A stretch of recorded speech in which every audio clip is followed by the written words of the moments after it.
Welcome back to recipes kitchen. ഞാൻ ഇന്ന് വന്നിട്ടുള്ളത് സോയാ ചങ്ക് ഉപയോഗിച്ചിട്ട് നമുക്ക് വളരെ ഈസി ആയിട്ട് ഉണ്ടാക്കിയെടുക്കാൻ പറ്റുന്ന നല്ല ക്രിസ്പി ആയിട്ടുള്ള റെസിപ്പി ആയിട്ടാണ്. നമുക്കിത് ചോറിൻ്റെ കൂടെയും അതുപോലെ വെറുതെയൊക്കെ കഴിക്കാൻ പറ്റുന്ന നല്ല ടേസ്റ്റി ആയിട്ടുള്ള റെസിപ്പിയാണ്. ഇതിപ്പോൾ സോയാ ചങ്ക് ഇഷ്ടമില്ലാത്തവർക്ക് പോലും ഇതുപോലെ ഉണ്ടാക്കി കൊടുക്കുകയാണെങ്കിൽ അവർക്ക് ഒത്തിരി ഇഷ്ടമാവും. അപ്പോൾ എല്ലാവരും ഒന്ന് ട്രൈ ചെയ്ത് നോക്കുക. ട്രൈ ചെയ്ത് നോക്കിയതിന് ശേഷം നിങ്ങളതിൻ്റെ ഫീഡ്ബാക്ക് തന്നെ അറിയിക്കാൻ മറക്കരുത്. അപ്പോൾ ഇനി എങ്ങനെയാണ് തയ്യാറാക്കിയെടുക്കുന്നത് എന്നുള്ളത് നോക്കാം. അപ്പോൾ അതാ നമുക്ക് തയ്യാറാക്കി എടുക്കാൻ വേണ്ടിയിട്ട് ഞാനിത് അവിടെ സോയാ ചങ്ക്സ് ആണ് എടുത്തിട്ടുള്ളത്. ഇത് ചെറിയ ടൈപ്പിലുള്ള സോയാ ചങ്ക്സ് ആട്ടോ ഞാൻ എടുത്തിട്ടുള്ളത്. ഇത് ഏകദേശം 100 ഗ്രാമോളം വരുന്നുണ്ട്. അപ്പോൾ നമുക്കിതൊരു ബൗളിലേക്ക് ഇട്ടതിന് ശേഷം ഇതിലേക്ക് നല്ല ചൂടുള്ള വെള്ളം കുറച്ച് ഒഴിച്ചിട്ട് ഒരു 20 to 25 മിനിറ്റ് നമുക്കിതൊന്ന് കുതിരാനായിട്ട് വെക്കണം. നല്ല തിളച്ചിട്ടുള്ള വെള്ളം തന്നെ ഒഴിച്ചു കൊടുക്കുക കേട്ടോ. ഇനി നമുക്ക് എന്ത് ചെയ്യാം, ഇതൊന്ന് ഒരു 20 to 25 മിനിറ്റ് ഒന്ന് കുതിരാനായിട്ട് വെക്കാം. അതിനുശേഷം നമ്മളിതൊന്ന് കഴുകിയെടുത്താൽ മതി. ഇപ്പോൾ ഇതാ ഇത് നന്നായിട്ട് കുതിർന്ന് വന്നിട്ടുണ്ട്. 25 മിനിറ്റോളം ഞാൻ വെച്ചിട്ടുണ്ടായിരുന്നു കേട്ടോ. അങ്ങനെ ഈ ഒരു ചൂടുവെള്ളത്തിൽ ഇട്ട് വെക്കുന്നതോടുകൂടി സോഫ്റ്റ് ആവാനും നല്ലതാണ്. പിന്നെ ആ ഒരു സ്മെല്ലൊക്കെ പോകാൻ നല്ലതാണ്. ഒരു 3 പ്രാവശ്യം ഞാനിനി ഇത് പച്ചവെള്ളം കൊണ്ടൊന്ന് കഴുകിയിട്ട് വരാം. അപ്പോൾ അത് നന്നായിട്ട് വാഷ് ചെയ്തെടുത്തിട്ടുണ്ട് കേട്ടോ. ഇനി ഇതിലേക്ക് നമുക്ക് കുറച്ചും കൂടി വെള്ളം ഒഴിച്ചിട്ട് ഇതിൽ ഓരോന്നിലുള്ള വെള്ളം നമുക്ക് നന്നായിട്ട് കളഞ്ഞെടുക്കണം. അപ്പോൾ കൈ വെച്ചിട്ട് നന്നായിട്ട് അങ്ങ് പിഴിഞ്ഞെടുത്താൽ മതി. ഇതുപോലെ അങ്ങ് കളഞ്ഞെടുത്താൽ മതിയേ. അതുപോലെ നമ്മുടെ ചാനൽ ആദ്യമായിട്ട് കാണുന്ന ഒരുപാട് പേരുണ്ടാവും. അപ്പോൾ ചാനൽ ഇതുവരെ സബ്സ്ക്രൈബ് ചെയ്തിട്ടുണ്ടെങ്കിൽ ഈ വീഡിയോയുടെ തൊട്ട് താഴെ കാണുന്ന ഒരു സബ്സ്ക്രൈബ് ബട്ടണും അത് തൊട്ടടുത്ത് തന്നെ ഒരു കുഞ്ഞ് ബെല്ലൈക്കണും കൂടെ വരും. അതിൽ ഓൾ എന്നുള്ള ഓപ്ഷനും കൂടെ ഒന്ന് സെലക്ട് ചെയ്യണേ. എന്നാൽ മാത്രം ഞാൻ ഇതുപോലെ വീഡിയോസൊക്കെ അപ്ലോഡ് ചെയ്യുമ്പോൾ നിങ്ങൾക്ക് അതിൻ്റെ നോട്ടിഫിക്കേഷൻ ലഭിക്കുള്ളൂ. അതുപോലെ വീഡിയോ ഇഷ്ടമായ ലൈക്ക് ചെയ്യാനും കമൻറ്റ് ചെയ്യാനും നിങ്ങളുടെ ഫ്രണ്ട്സും റിലേറ്റീവ്സായിട്ട് ഷെയർ ചെയ്യാനും കൂടെ മറക്കരുതേ.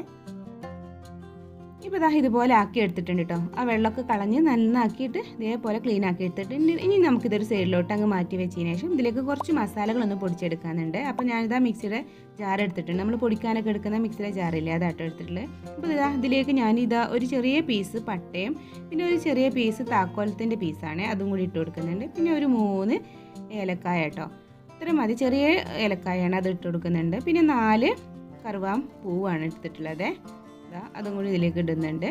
പിന്നെ ഞാൻ എടുത്തിട്ടുള്ളത് ഒരു 1/2 ടീസ്പൂണോളം കുരുമുളകാണ്, അത് ഇട്ട് കൊടുക്കുന്നുണ്ട്. പിന്നെ അതാ ഒരു 1/2 ടീസ്പൂൺ തന്നെ മല്ലിയാണ് കേട്ടോ എടുത്തിട്ടുള്ളത്, അതും ഇട്ട് കൊടുക്കുന്നുണ്ട്. പിന്നെ നമുക്കിതൊക്കെ കുറച്ച് അധികം എടുത്തതിന് ശേഷം വറുത്തതിന് ശേഷം മിക്സിയിലിട്ടിട്ട് പൊടിച്ചിട്ട് എടുത്ത് വെക്കുകയൊക്കെ ചെയ്യാം കേട്ടോ. പിന്നെ അതാ ഒരു 1/4 ടീസ്പൂണോളം വലിയ ജീരകവും ചെറിയ ജീരകമാണ് ഇട്ട് കൊടുക്കുന്നത്. അങ്ങനെ ചെയ്തെടുക്കാം കേട്ടോ. നമുക്ക് ആവശ്യത്തിനെടുത്ത് ഇതിലേക്ക് ആ ഒരു മസാല കൂട്ടിയാലും മതി. പിന്നെ ഞാൻ ഇതിലേക്ക് ഇട്ട് കൊടുക്കുന്നത് ഇതാ ഒരു 4 വറ്റൽമുളകാണ് ഇട്ട് കൊടുക്കുന്നുണ്ട്. ഇനി ഇതെല്ലാം കൂടെ നന്നായിട്ടൊന്ന് പൊടിച്ചെടുത്തിട്ട് വരാം. ഇപ്പോൾ ഇതാ ഇതുപോലെ നന്നാക്കിയിട്ട് പൊടിച്ചെടുത്തിട്ടുണ്ട്. ഇത് ഏകദേശം ഒരു 2 ടീസ്പൂണോളം വരുന്നുണ്ട് കേട്ടോ. അപ്പോൾ അതിലേക്കുള്ളൊരു കറക്റ്റ് അളവാണ് ഞാനിപ്പോൾ എടുത്തിട്ടുള്ളത്. ഇനി നമുക്കൊരു ബൗൾ എടുത്തിട്ട് ആ ബൗളിലോട്ട് നമ്മൾ നേരത്തെ വെള്ളമൊക്കെ കളഞ്ഞ് വെച്ചിട്ടുള്ള സോയാ ചങ്ക്സ് ഇട്ട് കൊടുക്കാം. ഇനി നമുക്കിതിലേക്ക് നമ്മൾ നേരത്തെ ഉണ്ടാക്കി വെച്ച മസാല അങ്ങ് കൂട്ടി കൊടുക്കാം. പിന്നെ ഈ ഒരു മസാല തന്നെയാണ് നമ്മൾ 65 ഉണ്ടാക്കാനൊക്കെ, ചിക്കൻ 65 ഒക്കെ ഉണ്ടാക്കാനൊക്കെ യൂസ് ചെയ്യുന്നത് ഈ ഒരു മസാല തന്നെയാണ്. ഇത് ശരിക്കും ഒരു സോയ 65 ആണ് ഇപ്പോൾ ഞാൻ ഉണ്ടാക്കിയെടുക്കുന്നത്. ഇനി നമുക്കിതിലേക്ക് 1 ടേബിൾ സ്പൂണോളം കാശ്മീരി ചില്ലി പൗഡർ ആഡ് ചെയ്ത് കൊടുക്കാം. നല്ലൊരു കളറൊക്കെ കിട്ടാൻ വേണ്ടിയിട്ടാണ് ഞാൻ കാശ്മീരി ചില്ലി പൗഡർ തന്നെ എടുത്തിട്ടുള്ളത് കേട്ടോ. പിന്നെ വറ്റൽമുളക് ഓൾറെഡി നമ്മൾ ഇട്ടല്ലോ. പിന്നെ ഒരു 1/2 ടീസ്പൂണിൻ്റെ അടുത്ത് കണ്ടിട്ട് ഞാൻ മഞ്ഞൾപ്പൊടി ആഡ് ചെയ്ത് കൊടുക്കുന്നുണ്ട്. പിന്നെ ഇതാ 1 ടേബിൾ സ്പൂണോളം തൈരാട്ടോ, നല്ല കട്ട തൈരാണ് ആഡ് ചെയ്ത് കൊടുക്കുന്നത്. ഇനി നമുക്കിതിലേക്ക് ആഡ് ചെയ്ത് കൊടുക്കേണ്ടത് 1 ടീസ്പൂണോളം ഇഞ്ചി വെളുത്തുള്ളി പേസ്റ്റാണ്. രണ്ടും കൂടി 1 ടീസ്പൂൺ ആട്ടോ എടുത്തിട്ടുള്ളത്. പിന്നെ ഞാൻ ആഡ് ചെയ്ത് കൊടുക്കുന്നത് 1 ടേബിൾ സ്പൂണോളം ചെറുനാരങ്ങയുടെ നീരാണ്. ഇനി നമ്മളിതിലേക്ക് ആഡ് ചെയ്ത് കൊടുക്കുന്നത് ഒരു പിടിയോളം മല്ലിയില ഇതുപോലെ ചെറുതായിട്ടൊന്ന് കട്ട് ചെയ്തെടുത്തിട്ടുള്ളതാണ്, അതങ്ങ് ഇട്ട് കൊടുക്കാം. അതിൻ്റെ കൂട്ടത്തിൽ തന്നെ നമുക്കിതിലേക്ക് കുറച്ച് എമൗണ്ട് മതി കേട്ടോ, കറിവേപ്പിൻ്റെ ഇല ഒരു 2 അല്ലിയൊക്കെ ഞാനൊന്ന് ചെറുതാക്കി അരിഞ്ഞെടുത്തിട്ടുള്ളതാണ്, അത് ആഡ് ചെയ്ത് കൊടുക്കുന്നുണ്ട്. പിന്നെ നമ്മളിതിലേക്ക് ഇതാ 1 ടേബിൾ സ്പൂണോളം കോൺഫ്ലവർ ആട്ടോ ആഡ് ചെയ്ത് കൊടുത്തിട്ടുള്ളത്. പിന്നെ ഇതാ 1 ടേബിൾ സ്പൂൺ തന്നെ മൈദയും കൂടി ഞാൻ ഇതിലേക്ക് ആഡ് ചെയ്ത് കൊടുക്കുന്നുണ്ട്. പിന്നെ 1 ടേബിൾ സ്പൂൺ അരിപ്പൊടിയും കൂടി ആഡ് ചെയ്ത് കൊടുക്കുന്നുണ്ട്. ഇനി നമുക്കിതിലേക്ക് ആവശ്യമായിട്ടുള്ള ഒരു ഉപ്പും കൂടി ആഡ് ചെയ്ത് കൊടുക്കട്ടെ. ഏകദേശം ഒരു 1/2 ടീസ്പൂണിൻ്റെ മേലെ ഞാൻ ആഡ് ചെയ്ത് കൊടുക്കുന്നുണ്ട്. ഇനി ഇതെല്ലാം കൂടെ നന്നായിട്ട് അങ്ങ് മിക്സ് ചെയ്തെടുക്കാം. കൈ വെച്ചിട്ട് തന്നെ അങ്ങ് മിക്സ് ചെയ്തെടുത്താൽ മതി.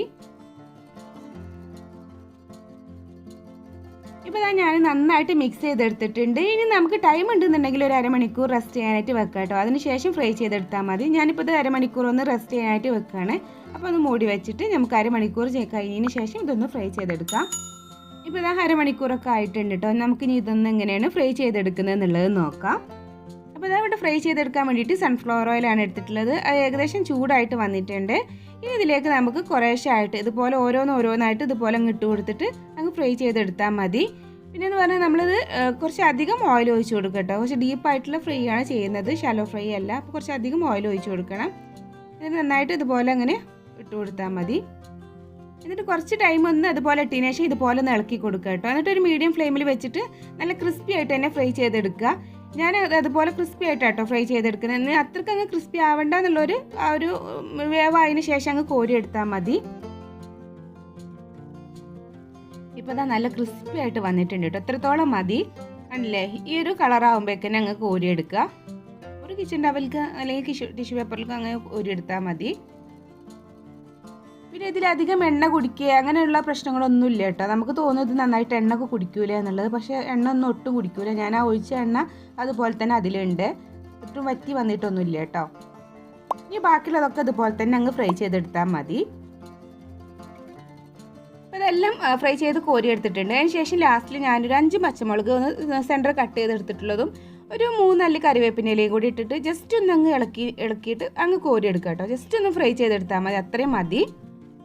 ഞങ്ങൾ കോരി എടുക്കുക. ഇനി നമ്മൾ എന്താ ചെയ്യുക, ഇതാ നമ്മുടെ സോയാ ചങ്ക്സ് ഒക്കെ നല്ല ക്രിസ്പി ആയിട്ട് ഇരിക്കുന്നുണ്ട് കേട്ടോ. നല്ല ടേസ്റ്റാണ് കഴിക്കാൻ.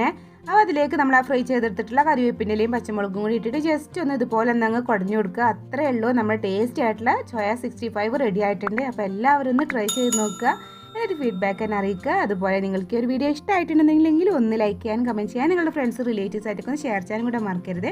അപ്പോൾ ഇൻഷാ അല്ലാഹ് ഇനിയൊരു പുതിയ വീഡിയോ ആയിട്ട് വരുന്നവരേക്കും ബായ്, താങ്ക് യു, അസ്സലാമു അലൈക്കും.